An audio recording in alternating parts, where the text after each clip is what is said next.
10 जून 1999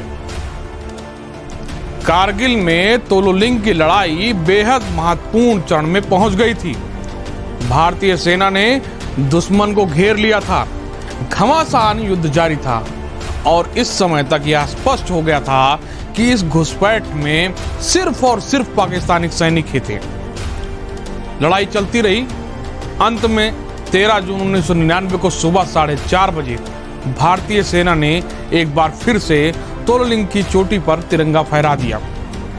ये शौर्य की कहानी 21 साल पहले की है, लेकिन ठीक इसी दिन 10 जून 2020 में एक बार पाकिस्तान में भारतीय सेना का खौफ दिखा। पाकिस्तान का कराची शहर कांप उठा। जी हां, वही कराची शहर जिसके बारे में यह माना जाता है कि भारत का सबसे बड़ा दुश्मन यही रहता है, उसके बारे में फिर कभी।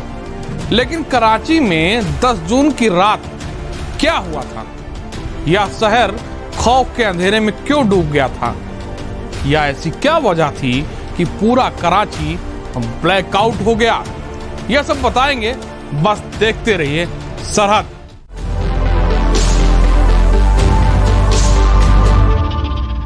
दरअसल 1962 की बात हो या फिर 1971 की, भारतीय सेनाओं के पराक्रम से पाकिस्तानी सेना हमेशा ही भयक्रांत रही है। उरी हमले के बाद 2019 में भारतीय सेना का जवाब देने का तरीका जब बदला और भारतीय वायुसेना ने बालाकोट में घुसकर आतंकी अड्डों को उड़ा दिया, तो पाकिस्तानी सेना को एक पल समझ में नहीं आया कि आखिर हुआ क्या है। और जब तक समझ में आया तो फिर एक नया सवाल था कि आखिर उनके मर्ज की दवा क्या है। इस सवाल का जवाब पाकिस्तानी सेना अब तक तलाश रही है। यही वजह है कि अब वह बालाकोट जैसे हमले के विरोध में करना क्या है, यानी रिटेलिएट कैसे करना है, उसकी प्रैक्टिस यानी अभ्यास करने लगी है। इसी उवापोह में उसने कराची शहर में 10 जून 2020 की रात पाकिस्तानी सेना ने भारतीय सेनाओं के आक्रमण का चुपचाप अभ्यास किया। फिर क्या था? 1971 के भारतीय नौसेना के घातक आक्रमण से किसी तरह उभरा कराची शहर बालाकोट जैसे एयर एक्शन देख सहम गया। शहर ही नहीं, पूरा मुल्क मरगट की मायूसी में डूब गया। पूरे कराची शहर की लाइट काट दी गई। देखते ही देखते पूरा शहर ब्लैकआउट हो गया। उसके बाद सोशल मीडिया से लेकर ट्विटर तक क्या हुआ, यह आपको बताने की जरूरत नहीं है। 3 दिन तक चर्चाओं का दौर जारी रहा। खैर, पाकिस्तान में उपजे इस भय को लेकर भारतीय सेना के एक जनरल कहते हैं कि अगर यह भय है तो यह बेहतर है। इससे यह भी साबित होता है कि भारत की सैन्य कार्रवाई को लेकर कोई सवाल शेष नहीं है। वह यह भी बताते हैं कि इस अभ्यास की जानकारी भारत को पहले से ही थी। यह पूरी दुनिया में ही एक ऐसा सैन्य प्रोटोकॉल है कि कोई भी सेना बॉर्डर के निकट एक्सरसाइज करती है तो इस बात की जानकारी पहले से ही सभी पड़ोसी मुल्कों को देनी होती है। अभ्यास में ही सेनाएं अपनी ही सेनाओं को 2 भाग में बांटकर अभ्यास करती हैं। दुश्मन सेना को रेड फोर्स और अपनी सेना को ब्लू फोर्स कहा जाता है। रेफरी को अमूमन व्हाइट फोर्स के नाम से जाना जाता है। आप सब सोच रहे होंगे कि इस्लामाबाद, बहबलपुर, रावलपिंडी जैसे शहरों को छोड़कर पाकिस्तान ने कराची में अभ्यास क्यों किया।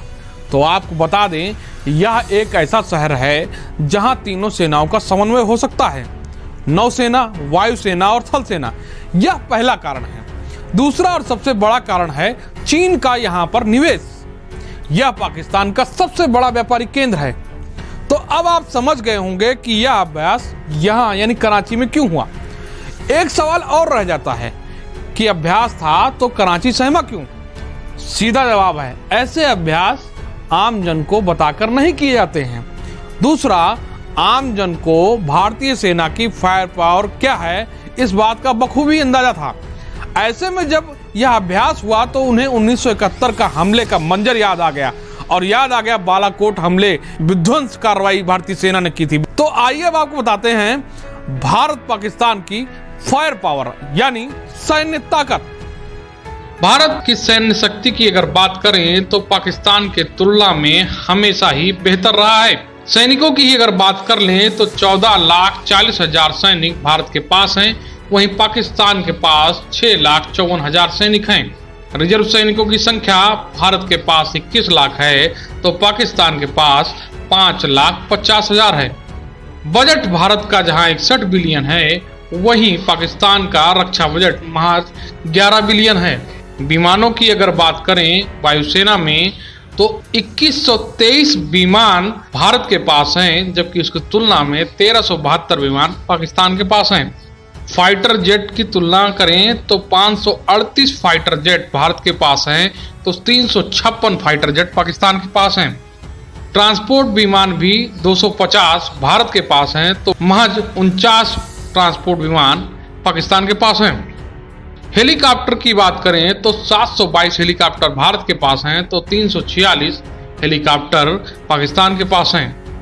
अटैक हेलीकॉप्टर के मामले में भारत थोड़ा सा पीछे है। भारत के पास 23 अटैक हेलीकॉप्टर हैं तो पाकिस्तान के पास 56 अटैक हेलीकॉप्टर हैं। टैंक के मामले में भारत दुगना है। भारत के पास 4,292 टैंक हैं तो पाकिस्तान के पास इसके आधा महज 2200 हैं। आर्टिलरी की अगर बात करें तो 4,000 आर्टिलरी हमारे पास है तो पाकिस्तान के पास 1,226 आर्टिलरी है। मल्टीपल रॉकेट लॉन्चर की बात करें तो 226 रॉकेट लॉन्चर भारत के पास हैं तो महज 100 लॉन्चर पाकिस्तान के पास हैं। नेवी की तुलना करें तो जलपोतों के हिसाब से भारत भारी पड़ता है। भारत के पास 285 जलपोत हैं तो पाकिस्तान के पास 100। एयरक्राफ्ट कैरियर भारत के पास 1 है तो पाकिस्तान के पास 1 भी नहीं है।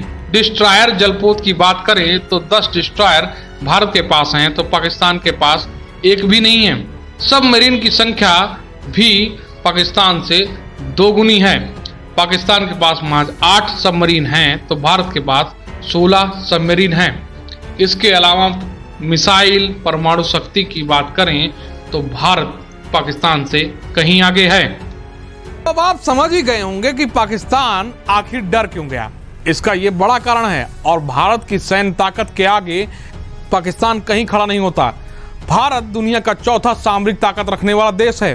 तो अब भारतीय सेना के पराक्रम और खौफ की वो कहानी जो कभी पाकिस्तान में नानियों ने अपने बच्चों को सुनाई थी, 1971 का ऑपरेशन ट्राइडेंट और 2019 की वो कहानी जो इन बच्चों ने अपनी आंखों से देखी थी, ऑपरेशन बंदर। ऑपरेशन ट्राइडेंट सबसे पहले बात 4 दिसंबर 1971 को हुए भारतीय नौसेना के ऑपरेशन ट्राइडेंट की। इस ऑपरेशन के तहत नौसेना ने कराची बंदरगाह पर हमला करके एक ही रात में 3 पाकिस्तानी जलपोतों को जल समाधि दिला दी थी। बंदरगाह ही नहीं, कराची शहर धुंधू कर जल उठ रहा था। इसमें 500 से ज्यादा पाकिस्तानी नौसैनिक मारे गए थे। इस ऑपरेशन में ही पहली बार भारतीय नौसेना ने मिसाइल बोट्स का प्रयोग किया था। ऑपरेशन बंदर। अब बात बालाकोट के ऑपरेशन बंदर की। 14 फरवरी 2019 में पुलवामा हमले के बाद भारतीय वायुसेना ने पाकिस्तान की सीमा में घुसकर जैसे मोहम्मद के ठिकानों पर जो एयर स्ट्राइक की थी, इसमें 26 फरवरी को 12 मिराज ने पाकिस्तानी एयर स्पेस को पार किया और खैबर पख्तूनख्वा प्रांत के बालाकोट शहर में जैसे मोहम्मद के आतंकी शिविर पर मिसाइल हमले किए थे। हमले में पायलटों ने 5 स्पाइस 2000 बम गिराए थे, जिनमें से 4 उस इमारत की छत पर गिरे जिसमें आतंकवादी सो रहे थे। हमला सुबह तड़के 3:30 पर हुआ और बम गिराने के बाद कुछ ही मिनट के भीतर भारतीय वायुसेना के विमान अपने ठिकानों पर लौट आए। यह हमला इतना तेज था कि पाकिस्तानी वायुसेना समझ भी नहीं पाई कि आखिर हुआ क्या। आगे का सारा किस्सा हम आप सभी जानते हैं। उम्मीद है कि अब आप पूरा माजरा समझ गए होंगे। फिर लेते हैं आपसे विदा। हाजिर होते हैं सरहद के नए किस्सों के साथ। सरहद का यह किस्सा अगर आपको पसंद आया हो तो जरूर लाइक करें, शेयर करें और अपने मित्रों को बताएं। फिर मिलते हैं अगले शो में। नमस्कार, आदाब, सत श्री अकाल, सब्बा खैर।